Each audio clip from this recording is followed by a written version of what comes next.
This is the sixth and final installment in a series of excerpts from the war diaries of Kenneth Hulbert.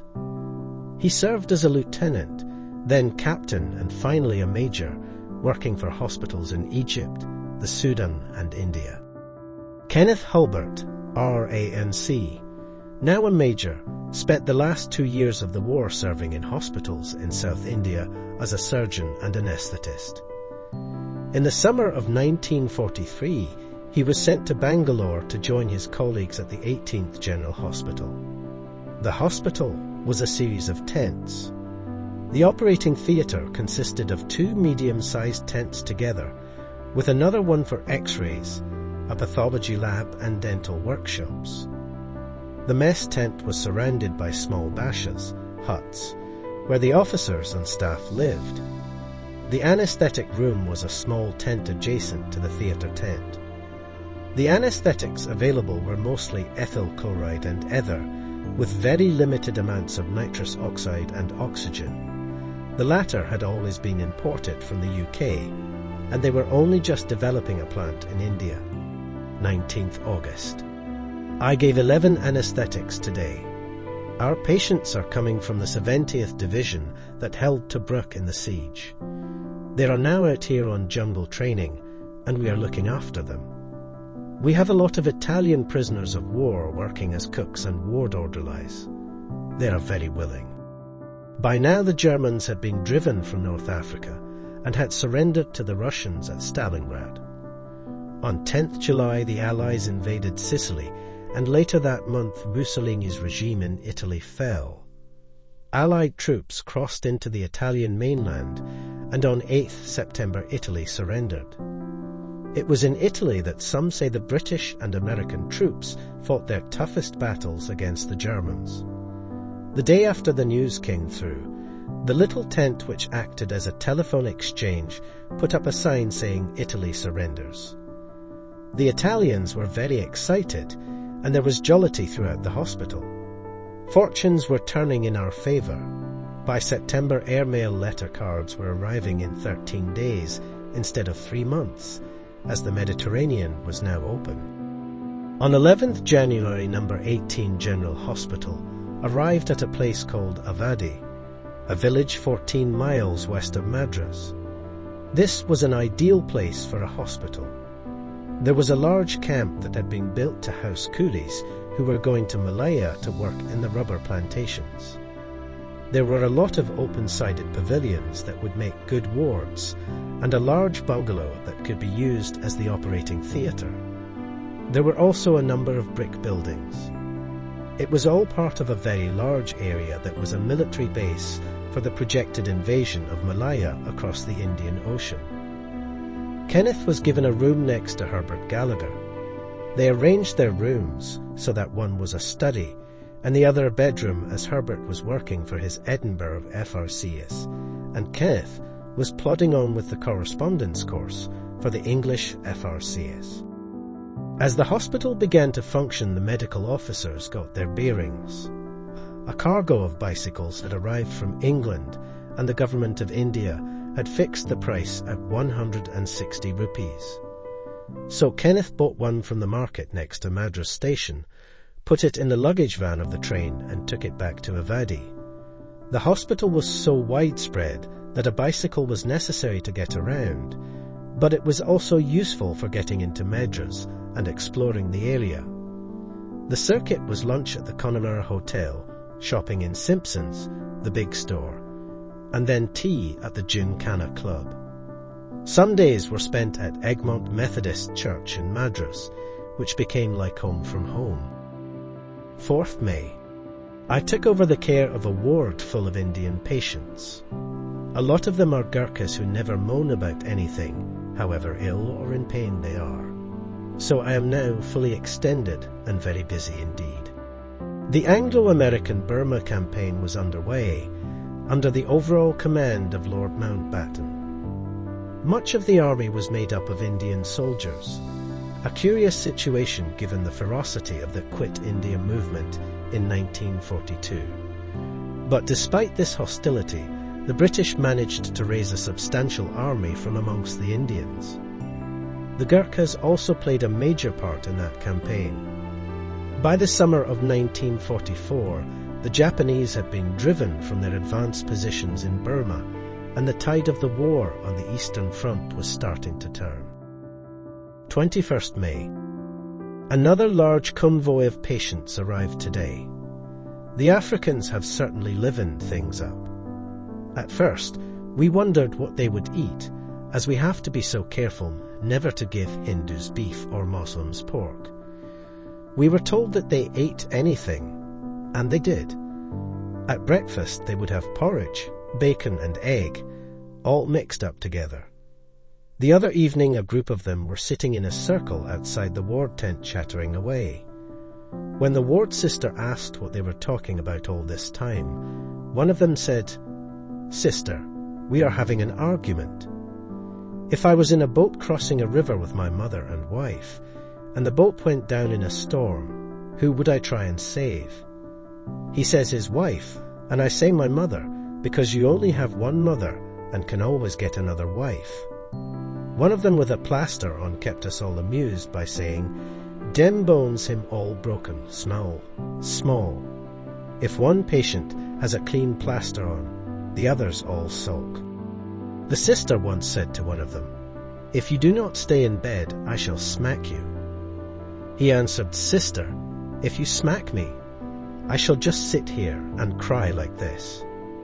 He proceeded to cry so much that he had all the others laughing. 6th June. News of the opening of the Second Front and the Normandy landings. Throughout June and July, the hospital was busy with more patients arriving from the Eastern Front. Entertainment was limited. The occasional gramophone recital, a performance of Beethoven's Fifth Symphony, was the highlight one week. Then Noel Coward arrived to entertain the troops. It was a brilliant performance, which went on for 2 hours with an interval at half-time. It was very hot, and at the end he said that he just had to sing Mad Dogs and Englishmen Go Out in the midday sun. It rained hard for most of November as more and more convoys arrived from the Eastern Front. By the end of the year, there was still no news of repatriation and morale was low. The Normandy landings had been successful, and Japan was retreating in the Pacific. But the war was not over yet. Then on 18th January, Kenneth was told to stand by for home. "It is almost unbelievable," he wrote. So he packed a trunk and took it into Madras to the censor's office. On 5th February the big day arrived. HQ phoned with orders for Kenneth to be in Bombay within 48 hours. So he hastily packed up all his things, said goodbye to everyone, and was off into Madras to catch the Bombay mail. It was such a rush that he scarcely had time to comprehend that he was, at last, going home. The train got to Bombay the next morning, and Kenneth received instructions that he was to board the ship City of Exeter the next day. 8th February. Left the hotel in the afternoon, assembled at Ballard's Pier, and embarked on the City of Exeter, an old civilian coal-burning ship of 10,000 tons. She was not a troop ship, because most of the passengers were women and children, but the captain said he would not sail with all these children on board unless he had some army officers as well, hence our presence. Amongst them were a number of missionary families, some forestry people, and some from the Indian Civil Service. We sailed 7 p.m. out into the sunset, and I stood on deck watching the Taj Mahal and Gateway of India recede into the distance. And so the City of Exeter set off on the first stage of its journey back to England. On 20th February they reached Suez and anchored. The Suez Canal pilot came aboard with his crew. 2 of them went to the prow of the ship where they installed a searchlight powered by a large battery. Then, very slowly, we entered the canal. We proceeded at little more than walking speed in order not to wash away the banks. Every so often we passed a signal station and orders were exchanged between them, and the pilot on the bridge in French. We passed the remains of several ships that had sunk in the canal, been hauled out and left on the side. By midday we were in the Greater Bitter Lake at Ismailia, and in the late afternoon the ship passed the spot where number 18 General Hospital had been situated, which made me feel very nostalgic. It then got dark, and the searchlight at the front of the ship was turned on. This was quite romantic, with the light illuminating the desert on each side, and beyond into total darkness. By the end of February, the ship was sailing steadily east through the western Mediterranean, with no escort, no zigzag, and no blackout. 28th February. Woke up early, and there, in the distance, was the Rock of Gibraltar. What a magnificent sight it is! This is the first time I have ever seen it, and it arouses deep feelings in my British heart. We slowly turned, entered the bay, and anchored at noon. The bay was full of ships of all kinds waiting to form up on convoys. We saw planes taking off and landing at the airport, and there were several warships in the harbour. Over on the other side we could see Algeciras in Spain. Several men came over in rowing boats, trying to barter silk stockings for cigarettes. When they approached the ship they were warned off and threatened with a shower from a hose. The reason was that men had been caught swimming over from the Spanish side in the dark to place sticky bombs underneath the ships. As soon as it was dark, all the searchlights were turned on Algeciras, floodlighting the town and the bay. Then, through the night, depth charges were dropped at 20-minute intervals. This would kill anyone swimming in the water, and it also interrupted our sleep because it felt as if a giant hammer had hit the ship. It is now very cold, and our holiday voyage home is over. The war, however, is not. 7th March. Today, in the far distance, we caught a glimpse of the coast of England. This morning, a notice was put up in the ship announcing that one of the escort ships would drop a depth charge at noon. It was dropped a long way off, but it felt as if a giant hammer had hit the ship, which shuddered from end to end.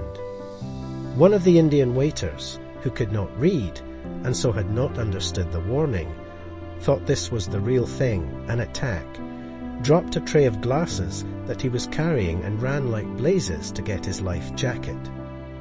9th March.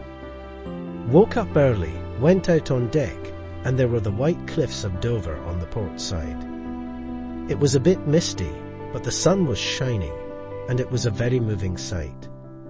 We passed Street Margaret's Bay and the South Downs before the land fell away again as we sailed north. Then the great moment came. We swung round to the west and began sailing up the Thames estuary, past the anti-aircraft towers, on stilts across the river, past Canvey Island, and in the evening we anchored off Gravesend with Tilbury Pier on the other side. It was a cold, dismal evening. Everything was blacked out, but it was England and home. Kenneth boarded a train for Fenchurch Street Station, where, for the first time, he saw the awful damage wrought by the V1 and V2 bombers. There were some army lorries there, and he asked to be dropped at King's Cross. He looked for a telephone box to phone home, but then realised that he had forgotten the number.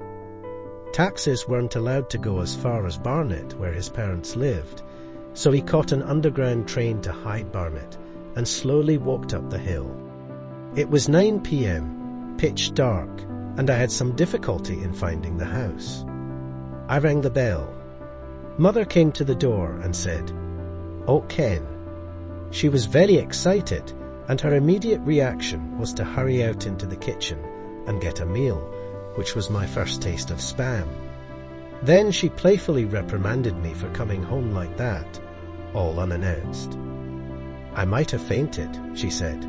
Father was away in the West Country and Mother had to get a message through to him. By this time I was exhausted from the effort of unloading the ship and the excitement of seeing my family again. But, although I was home, the call of India still kept coming. So I went to bed, rate in no 427, and was soon fast asleep. Kenneth's war diaries ended on 25th December 1945. His daughter asked him what his ward years meant to him and how those experiences have influenced him. This what he said: "It was a great adventure, and I was entirely thrown back on my own resources. I was able to see the world in a way that I would never have done in any other way. Then there was the comradeship, having to meet and mix with people from different backgrounds, and at the same time maintain my Methodist roots. My friendship with Herbert Gallagher, in particular, is very special to me. The long separation from home was painful, but my home was all the more precious as a result. The long journeys, so often spent on my own, and the opportunity to see people of other lands have enriched my life ever since.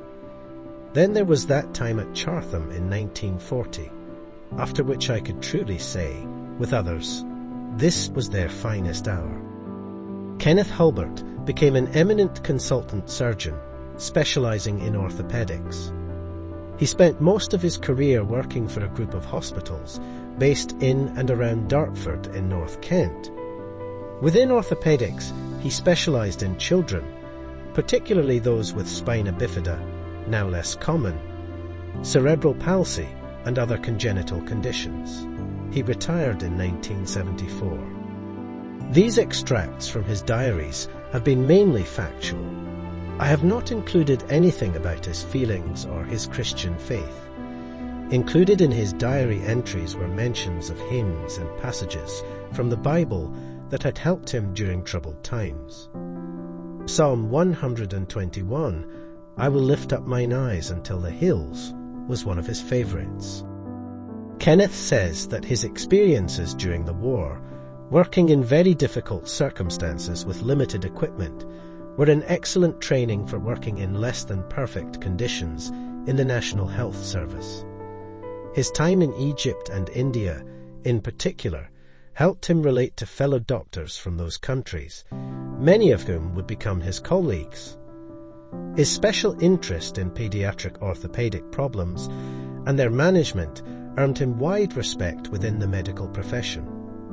But, above all, what distinguished him was his compassion and understanding of the problems that people with disabilities, particularly children, have to endure. He met his wife in April 1945, and they married in January 1946. His daughter was born in April 1947, followed by his second daughter in 1949 and a son in 1951. Kenneth Hulbert died on May 2003, aged 90. Thank you for watching this video. This was final part of a 6-part series. If you wish to watch the previous installments, please hit the subscribe and like button to help support this content. If there are any specific military stories you would like telling, please let me know in the comments below.